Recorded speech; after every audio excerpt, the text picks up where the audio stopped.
عليكم ورحمة الله وبركاته. مقعي وهم الروحي waxaan ka mid ahay shacabka Soomaaliyeed oo ku dhaqan wadanka Kenya gaar ahaan Nairobi xaafadda Islii anoo ku hadlayo gabdhaha Soomaaliyeed inta samaha jecel waxaan taageersanahay dawladeena samaha badan musuqmaasuqa nacab naxariista badan madaxdeena sharafta leh waxaan taageersanahay ciidamadeena waxaan aad iyo aad u faraxsanahay sida sharafta leh u shaqeynayaan waxaan taageersanahay in alla inta Soomaali oo samaha jecel runtii anaga waxaan ka xunahay anagoo maanta iftiin yar oo noo muuqday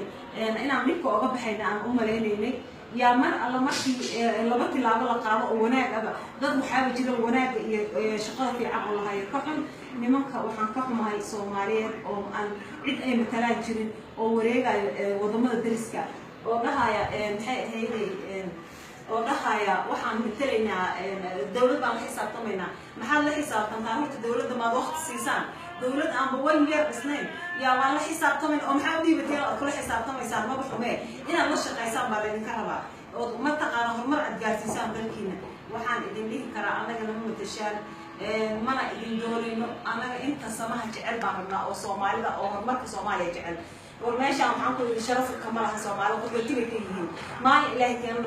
برقدي بهالقصة اللي سكوت حرتها هذيك كم حلو هانا ما أنت أيجا كمبلا سوري بس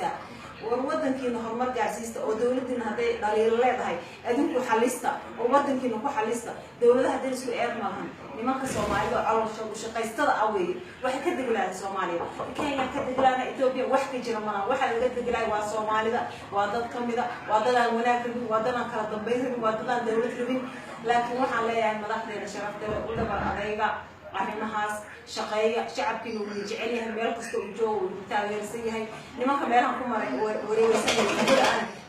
meesha joogaan waa laga bixinayaa aad iyo aad dawladda Kenya ugu mahadsantahay jawaabta ay ka bixisay wayna ceeboobi doonaan meel ay ku dhuntaan lama heli doonaan